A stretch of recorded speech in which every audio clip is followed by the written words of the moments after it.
Hello বন্ধুরা, আজকে share করব তোমাদের সাথে মটনের পাতলা পাতলা ঝোল। দেখো কি সুন্দর মটনের পাতলা ঝোল, লাল টকটকে এরকম মটনের ঝোল খেতে দারুণ লাগে ভাতের সাথে। বিশেষ করে এইগুলো ভাতের সাথেই এই টাইপের ঝোলটা বেশি যায়। আর ফ্রাইড রাইস বা যা অন্য কিছুর সাথে একটু কষা টাইপের জিনিসটা ভালো লাগে। আর ভাতের সাথে যদি বলো মাটনের এইরকমই রান্নাটা ভালো লাগে। তো দেখো আমি কিরমভাবে করি। প্রথমে মাটনটাকে ভালো করে দেখো ধুয়ে একটা মানে স্টেনারে দিয়ে দিয়েছি, যাতে মাটনের যে ধোয়ার জলটা পুরোটা বেরিয়ে যায়।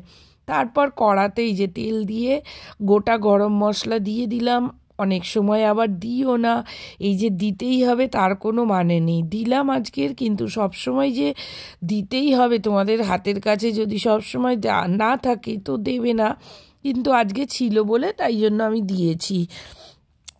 তো পেঁয়াজ কুচো একটু দিয়ে দিলাম, হ্যাঁ, কুচো পেঁয়াজ দিয়ে দিলাম মাটনের মধ্যে, মাটনের এই যে মানে করার জন্য। তারপর এই যে পেঁয়াজটা ভালো করে ভাজা হয়ে গেছে, আর তখন মানে খুব ভালো করে না ভাজলেও চলবে, মোটামুটি একটু নেড়ে নিলেই হবে। তারপরে এই যে মাটনটা দিয়ে দিলাম। মাটনটা দিয়ে কষাতে হবে। যে কোনো মানে রান্নায় এই মটন বা চিকেন যাই হোক, এতে কষানোর কাছেই সব কিছু। যত কষানো যাবে তত রান্নার টেস্টই বেড়ে যায়। কষাতে কষাতে না এত মানে টেস্ট হয় রান্নার। তো এই যে সব বাটা মশলা আমি দিয়ে দিলাম। এর মধ্যে আছে লঙ্কা বাটা, আদা রসুন, নুন, তারপরে কুচো পেঁয়াজও আমি এর মধ্যে দিয়ে দিয়েছি।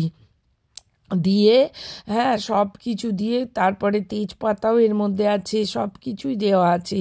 তো দিয়ে ভালো করে এবার কষাচ্ছি। অনেক সময় মেখেও নিই, সময় পাইনি বলে আজকের আর মাখা হয়নি, নয়তো আমি মেখেও এগুলো সব দিই। হ্যাঁ, কখনো কখনো এমনি দিয়ে দিই, কখনো কখনো আবার মেখে দিই। তো এই যে দেখো ভালো করে এবার কষাতে হবে। কষাতে কষাতে দেখো অনেকটা টেনে এসছে। অনেকক্ষণ থেকে বন্ধুরা আমি কষিয়েছি মাটনটাকে। তারপরে এই যে মাটনের মধ্যে আলু দিয়ে দিয়েছি, নতুন আলু, ভীষণ ভালো লাগে শীতের দিনে মাটনের পাতলা ঝোলে আলুটা তো দারুণ যায়। তারপরে সব তুলে দিয়ে কুকারে এই যে জল গরম বসিয়ে দিয়েছি, গরম জল দিয়ে। আর এই যে গরম মশলাকে আমি শিলে বেটে নিয়েছি। আর গরম জল দিলে ভালো হয় মাটনে। যে কুকারে দেখো মাটন আলু দিয়ে দিয়েছি আর গরম জল দিয়ে দেবো। এবারে দেখো রেডি আমার মটনের পাতলা পাতলা ঝোল। তো দুর্দান্ত এইটা রেসিপিটা, তোমরা এরমভাবে বানিয়ে দেখবে, ভীষণ ভালো লাগে বন্ধুরা খেতে, খুব ভালো লাগে খেতে। মটনের আমি অনেক রকমভাবে করি মটন, তো এইটা একরকম। এই রান্নাটাই এখন বেশি করি, কারণ একটু হালকা হয় তো। এটা খেলে শরীরের কোনো যে কষ্ট বা কিছু হয় না। তো চলো বন্ধুরা, রেসিপিটা যদি ভালো লাগে দেখবে।